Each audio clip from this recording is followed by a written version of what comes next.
오늘의 주요 뉴스입니다. 오는 27일 누리호 4차 발사를 앞두고 최종 점검 작업이 분주합니다. 고흥 나로 우주센터 현지에 나가 있는 기자와 관계자를 연결해 자세한 준비 상황을 알아보겠습니다.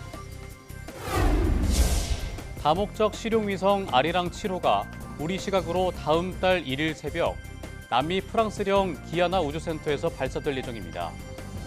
당초 지난 2021년 발사 예정이었지만 부품 제작 결함과 코로나19 영향 등으로 4년 가까이 지연됐습니다.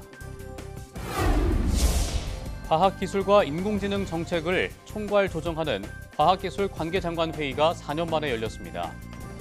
회의에서 우리 경제 혁신을 촉진할 인공지능 대전환을 위해 각 부처가 추진하고 협력할 사항들을 논의했습니다. 국내 연구팀이 나노메쉬 기판을 이용해 피부에 부착해 건강 상태를 측정하는 전자피부 기기를 개발했습니다.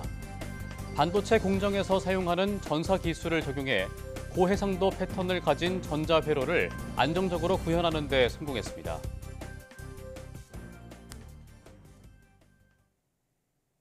여러분 안녕하십니까? 사이언스투데이 시작합니다. 한국형 발사체 누리호 4차 발사가 얼마 남지 않았습니다. 누리호는 조립을 완료하고 발사대 이송 전 최종 점검을 진행하고 있는데요. 현장에 나가 있는 취재 기자를 연결해 자세한 상황 알아보겠습니다. 임는솔 기자. 네, 저는 지금 전남 고흥 나로 우주센터에 나와 있습니다. 네, 누리호 4차 발사를 앞둔 현장 분위기 어떻습니까? 네, 4차 발사가 3일 앞으로 다가온 전남 고흥 나로 우주센터에서는 긴장감과 설렘이 가득합니다. 현재 누리호는 1단과 2단, 3단의 조립이 완료됐고 연구원들이 점검창에 들어가 누리호 내부를 확인하는 작업도 진행됐습니다. 연구진들은 발사체의 시스템을 꼼꼼하게 점검하며 반드시 성공하겠다는 각오로 준비가 한창입니다. 누리호는 지난 2021년 10월 처음 발사된 이후 2022년 6월 2차 발사, 2023년 5월에 3차 발사를 진행해 2년 반 만에 4차 발사를 하게 되는데요. 발사 예정 시간은 오는 27일 새벽 1시 4분쯤으로 첫 야간 발사를 앞두고 있습니다. 이번 야간 발사는 차세대 중형위성 3호의 임무가 핵심입니다. 이 위성은 우주 자기장과 플라즈마 측정, 오로라 관측 등의 임무를 수행하는데요. 희미한 오로라 빛을 관측하기 위해서는 위성이 적도를 통과하는 순간 그 지역의 태양 시각이 오후 12시 40분이 되도록 궤도를 설정하고 이걸 역산하면 새벽 1시라는 발사 시각이 나오기 때문에 이 시간에 발사하는 게 적합하다고 판단한 겁니다. 예, 첫 야간 발사를 앞둔 누리호는 앞으로 어떤 작업이 남았나요? 네, 누리호 1, 2, 3단 동체와 엔진 조립을 마쳤고 위성 13기도 모두 실었습니다. 연료 탱크와 밸브 등을 살펴서 새는 부분이 없는지 마지막 순간까지 점검했는데요. 연구팀은 한 번 날아가면 이상이 생겨도 손을 쓸 수 있는 방법이 없다며 총조립 단계의 중요성을 강조하기도 했습니다. 점검이 끝나면 누리호는 발사대로 이동시켜서 수직으로 세우는 작업을 진행할 예정입니다. 누리호는 조립동에서 나와 발사대로 아주 천천히 움직일 계획인데요. 1.8km 짧은 거리지만 미세한 충격도 없애기 위해 시속 1.5km 극조속으로 1시간 넘게 이동하는 겁니다. 이동이 끝나면 이제 남은 건 기립입니다. 47.2m 누리호를 1mm 오차 없이 수직으로 세우는 정밀한 작업이 이루어져야 합니다. 이후 발사 여부와 시각을 최종 확정하는 건 D-1일인 26일이 될 것으로 보입니다. 누리호 발사관리위원회가 기술적 완결성과 함께 풍속 등의 날씨 상황을 검토해 확정합니다. 최종 승인이 떨어지면 액체 연료와 산화제 주입이 시작되고 27일 새벽 누리호가 우주로 힘차게 향하게 됩니다. 지금까지 전남 고흥 나로 우주센터에서 YTN 사이언스 임늘솔입니다. 네, 코앞으로 다가온 누리호 4차 발사에서 중요한 요건은 바로 날씨입니다. 비와 바람, 번개 등 하나라도 기준을 벗어나면 발사는 미뤄질 수 있는데요. 발사 여부를 결정짓는 기상 조건은 무엇인지 김민경 기자가 정리했습니다. 누리호 발사에서 가장 중요한 변수는 바람입니다. 실제 2차 발사 때도 돌풍이 발목을 잡았습니다. 이송 당일 고흥 나로도에는 순간풍속 초속 16.7m의 강풍이 불면서 발사가 결국 하루 미뤄졌습니다. 예상됐던 날씨가 이송하는 데 좀 어려움이 있을 수 있고 발사대에서 작업하는 인원들의 안전에 문제가 있을 수 있다는 판단하에 결국에는 하루에 발사 지연을 말씀드리게 되었습니다. 발사 당일 평균 풍속이 초속 15m, 순간 풍속이 초속 21m를 넘으면 모든 작업은 즉시 중지됩니다. 돌풍이 발사체의 자세를 흔들거나 비행 궤도를 틀어버릴 수 있기 때문입니다. 예정된 비행 경로에 번개가 관측돼도 전자부품에 손상을 줄 수 있어 발사는 진행되지 않습니다. 발사체가 견딜 수 있는 온도에도 기준이 있습니다. 영하 10도에서 영상 35도 사이인데 11월 하순 고흥의 최저 기온은 0에서 2도, 최고 기온은 12에서 14도로 온도는 걸림돌이 되지 않는 시기입니다. 누리호는 거대한 추진력으로 구름층을 뚫고 올라가기 때문에 발사 당일 비나 눈은 큰 영향을 주지 않습니다. 다만 발사 33시간 전 누리호를 이동시키는 이동일에 내리는 비는 결정적인 변수가 됩니다. 발사장 들어가는 입구가 200m 되는 구간에 한 6도 정도의 경사가 있습니다. 비 오는 날이 약간 미끄러져서 혹시나 발사체가 전복되거나 하면 안 되기 때문에 땅 위의 날씨뿐만 아니라 우주에서 안전을 확보할 수 있느냐도 관건입니다. 발사체가 궤도에 안착할 때까지 국제우주정거장과 200km 이상 거리 확보가 필요합니다. 또 태양 흑점 폭발과 같은 우주 기상도 점검 대상입니다. 사상 첫 야간 로켓 발사. 밤에는 작은 기상 변화도 큰 변수로 다가오는 만큼 발사의 최종 문을 열어주느냐는 당일의 하늘에 달려 있습니다. YTN 김민경입니다.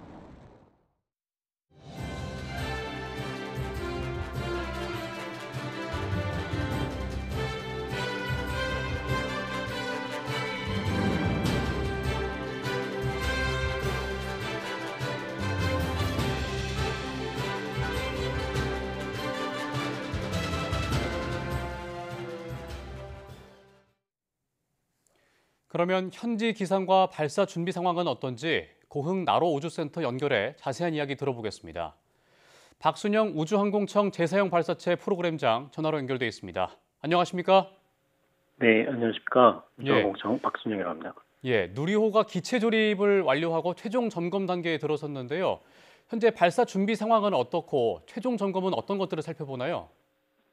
네, 사실 누리호 4차 발사를 위해서 지난 9월 16일부터 나흘간 웨트드레스 리허설이라는 리허설을 이미 성공적으로 진행을 했고 최종 점검에서는 발사체가 정상적으로 작동하는지를 확인하기 위해서 정기적인 검사나 외형적인 어떤 이상이 없는지를 점검하고 화약류에 대한 부분들을 중전 점검을 마무리하는 단계라고 보시면 될 것 같고요. 특히 오늘은 내일 발사대 이송을 위해서 특수 제작된 무진동 차량에 발사체를 이송하는 일정이 남아 있습니다. 네. 예. 발사 당일의 날씨 상황은 어떻게 전망이 되고 있죠? 네, 지난주까지 고흥 지역에 발사 당일에 약간 이제 비가 내릴 수 있는 어떤 확률이 있다라고 해서 저희가 조금 염려했지만 현재로서는 비는 아마 오지 않을 것 같고 바람이 관건일 듯합니다. 바람에 대해서는 1, 2 상황을 살피기 위해서 이미 기상청 예보관 분들께서 발사 5일 전부터 현장에 파견 지원을 해주시고 있으시고 또 공군 등에서도 파일럿 리포트라는 형태로 기상 관측 자료를 저희 쪽에 제공해주고 있어서 이 자리를 빌어 감사 인사를 드립니다. 아울러 발사하는 당일에는 고층풍을 확인하기 위해서 발사 직전까지 헬륨 풍선에 라디오 존대라는 기상 관측 기구를 띄워서 고층풍의 색이나 각종 기상 상황을 측정해서 이 데이터를 발사관리위원회에 보고하여 최종 발사 여부를 결정하게 됩니다. 예. 최종 점검이 성공적으로 끝난다면 누리호를 발사대로 옮겨야 되는데 언제 진행하게 될까요? 네, 누리호 발사 전날인 11월 25일 오전 7시 20분에 총조립동에서 발사장으로 이송을 시작하게 될 예정이고 이후 발사대에 기립을 한 상태에서 지상 지원 장비와 전자장치, 통신, 유공합 커넥터 등을 연결하는 작업들이 저녁까지 진행될 예정입니다. 네. 이번에 누리호 4차 발사가 첫 새벽 발사로 진행되는데 최종 발사 시각은 그 발사관리위원회가 어떤 점들을 고려해서 결정을 하게 되는 거죠? 이번 발사 시각을 결정하는 것은 이번 발사의 주 탑재 위성인 차세대 중형위성 3호의 임무에 의해서 발사 시간이 결정된다고 보시면 될 것 같습니다. 이 위성의 탑재체 중에 하나인 임마비라는 탑재체가 오로라 자기장을 관측하는 임무를 수행하게 되고, 이 오로라 관측에 있어가지고 태양빛의 간섭이 가장 적은 12시 40분 정도 시간이 임무를 시작하기에 가장 적합한 시간입니다. 이 시간으로부터 발사, 그리고 위성 분리된 위성이 최종 목적지 궤도까지 도착하는 시간을 역산해서 발사 시간이 정해지게 되고, 아울러 발사 시간 선정 시에는 우주 물체와의 충돌 가능성이나 이런 부분들도 분석하여 함께 검토하게 됩니다. 예. 이 새벽 발사가 그 과거 발사와 좀 다른 점이 있다면 어떤 점들이 다를까요? 네, 새벽 발사로 인한 기술적인 난이도 측면에서는 주간, 낮에 발사하는 거랑은 크게 다르지 않을 것 같습니다. 다만 발사 운영을 하는 과정에서 주간 발사를 하게 되면은 유관으로 기체 상태를 좀 더 잘 쉽게 파악할 수 있지만, 밤에 발사하는 경우에는 이런 부분에서 약간 어려움이 있겠지만, 많은 경우 센서들이 이런 이상 징후를 확인할 수 있기 때문에 큰 문제는 되지 않을 것이라고 생각됩니다. 가장 우려되는 부분은 발사 운영을 담당하는 연구원들이나 참여 기업체 관계자분들의 피로도라고 생각됩니다.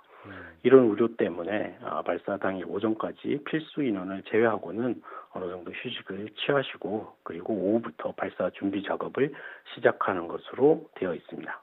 예. 기술적으로 더 어렵거나 하지는 않는군요. 네. 예. 또 이번 발사에서는 주탑재 위성의 태양 동기 궤도 진입이 관건이라고 하는데 이번 임무가 어떤 의의가 있나요? 네, 주 탑재 위성이 태양 동기 궤도에 진입해서 오로라나 대기광 관측하는 연구들을 주로 하게 되는데, 이때 궤도 진입 시간이 중요한 포인트라고 할 수 있겠습니다. 그리고 이런 어떤 누리호가 서비스 마인드를 가지고 이제 탑재하는 위성이 원하는 시간에 원하는 궤도에 진입할 수 있는 형태의 어떤 최초의 시도하는 임무가 이번 4차 발사라고 할 수 있을 것 같고요. 이런 경험들을 통해서 누리호가 좀 더 다양한 임무와 운용 상황에서도 이제 발사가 가능해지기 때문에 향후에 활용도가 더 높아질 것이라고 생각됩니다. 예. 또 이번 발사는 민간 기업 참여가 특징인데 현재 한화 에어로스페이스와 항우연은 어떻게 역할을 분담해서 준비를 하고 있죠? 네. 우주 발사체가 발사장에서 이륙해서 임무를 해내기 위해서는 크게 세 가지 정도의 업무로 좀 구분할 수 있을 것 같은데요. 첫 번째는 발사체를 제작, 시험, 총조립하는 업무가 있고, 두 번째는 발사체를 지상에서부터 발사 운영하는 업무, 그리고 세 번째는 이런 업무들이 차질 없이 준비될 수 있도록 하는 품질 보증, 임무 보증에 대한 어떤 업무들로 나눌 수 있겠습니다.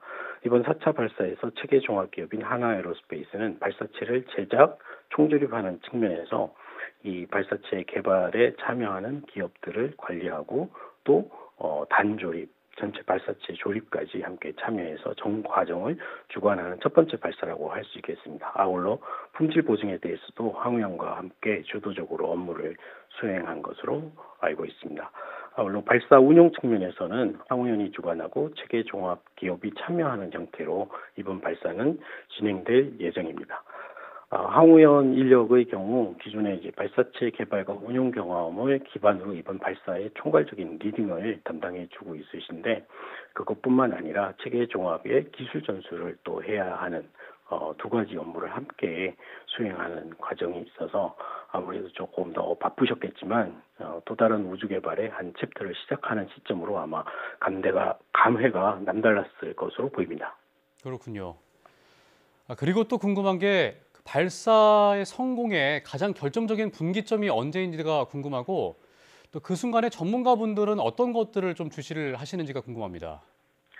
네, 아무래도 차세대 중형위성 3호가 발사체로부터 분리되는 시점인 발사 후 13분 20여 초가 지난 시점이 가장 중요한 시점인 것 같습니다. 이렇게 발사체와 위성이 분리돼서 위성이 정상적으로 궤도에 진입했는가에 대한 여부는 지상에 있는 지상국과의 성공적인 교신을 통해서 확인이 될 수 있는데, 이 부분은 발사 후 41분 정도가 지나면은 확인이 가능합니다.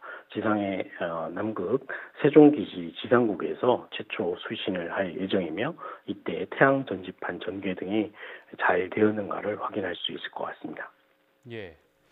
지금까지 만반의 준비를 갖췄는데 만약에 기상 상황이나 결함이 발생하면 어떤 절차를 거쳐서 발사를 연기하게 되나요? 네. 발사 5시간 전에 말씀하신 기상 상황이나 발사체의 준비 상태 또는 우주 물체와의 충돌 가능성 등을 종합적으로 고려하여 발사관리위원회에서 최종 고, 노고를 결정하게 됩니다. 만약에 고라고 결정이 되게 되면은 이제 추진제 충전 등의 본격적인 발사 준비에 들어가게 되고, 그렇지 않고 어떤 이상이나 기상 상황의 이슈가 발생하는 경우는 심각하지 않은 오류나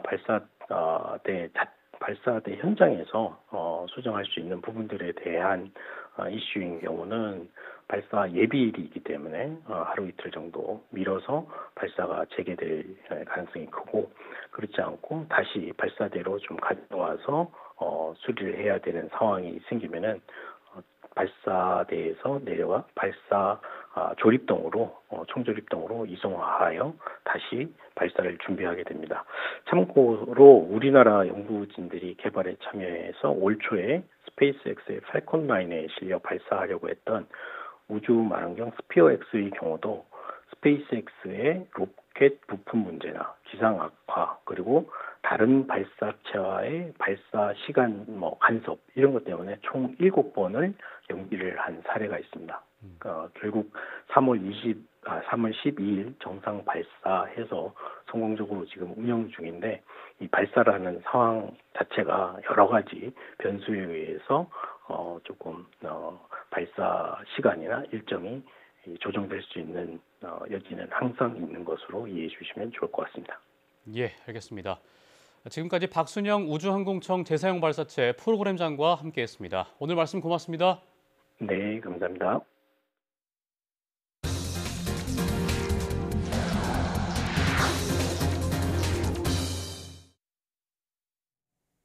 다목적 실용위성 아리랑 7호가 우리 시각으로 다음 달 1일 새벽 발사될 예정입니다. 아리안스페이스는 아리랑 7호가 남미 프랑스령 기아나 우주센터에서 베가C 발사체에 실려 발사될 계획이라고 밝혔습니다. 아리랑 7호는 0.3m 크기의 물체를 분간할 수 있는 고해상도 광학 카메라와 적외선 센서를 탑재해 재난재해, 국토 환경 감시와 도시 열섬 현상 등을 분석할 수 있는 고품질 영상을 제공합니다. 아리랑 7호는 당초 지난 2021년 발사 예정이었지만 부품 제작 결함과 코로나19 영향 등으로 제작이 지연돼 발사도 4년 가까이 늦춰졌습니다. 과학기술과 인공지능 정책을 총괄 조정하는 범부처 회의체 과학기술관계장관회의가 4년 만에 열렸습니다. 김민석 국무총리는 정부 서울청사에서 배경원 과학기술부총리 등 관계부처 장관들이 참석한 가운데 회의를 주재하고, 우리 경제 혁신을 촉진할 인공지능 대전환은 전 부처가 합심해야 할 일이라고 강조했습니다. 이어 모두를 위한 AI라는 비전 아래 혁신의 성과가 골고루 확산하도록 힘쓰겠다며, 과기장관회의는 국가 차원의 통합 전략을 만드는 시작점이 될 거라고 말했습니다. 이번 회의에선 국방, 제조업 등 분야별 AI 전환 전략과 최근 이재명 대통령의 아랍에미리트 국빈 방문에서 도출된 AI 분야 성과 이행 방안 등이 논의됐습니다. 과학기술 관계장관회의는 지난 2021년까지 총리급 회의체로 운영되다가 지난달 정부 조직 개편으로 과학기술부총리가 다시 신설되면서 부활했습니다. 국내 연구팀이 피부에 부착해 건강 상태를 측정하는 전자피부기기를 개발했습니다. 디지스트 이성원 교수 연구팀은 반도체 제조에 사용되는 전사 기술을 응용해 나노메쉬 기판 위에 고해상도 전자피부기기를 구현하는 데 성공했습니다. 고분자 나노섬유가 그물처럼 얽힌 형태의 나노메쉬 기판은 피부에 부착하면 땀이나 습기를 잘 증발시켜 차세대 전자피부 소재로 주목받고 있습니다. 하지만 열에 약해 고온에서 진행되는 정밀 미세 공정을 적용하기 어려웠는데 반도체 소자를 기판에서 떼어내 다른 기판으로 옮기는 전사 기술을 적용해 고해상도 패턴을 가진 전자 회로를 안정적으로 구현하는 데 성공했습니다. 또 기존 나노메쉬 전극은 안정적인 전도성을 위해 100나노미터 이상의 두께가 필요했지만 이번 기술을 통해 20나노미터 이하의 두께에서도 높은 전도성을 확보했습니다. 북한이 일기예보 시스템에 인공지능 AI 기술을 도입했다고 조선중앙통신이 보도했습니다. 통신은 기상수문국이 통합일기예보 체계를 새로 개발했다며 일기예보의 모든 공정에 인공지능 기술을 적용해 정확성을 높였다고 소개했습니다. 이어 예보 시간을 훨씬 단축할 수 있는 체계라며 올해 10대 최우수 정보기술 제품으로 등록됐고 홍수를 비롯한 자연재해 위기에 신속히 대응할 수 있는 과학기술적 담보가 마련됐다고 자평했습니다.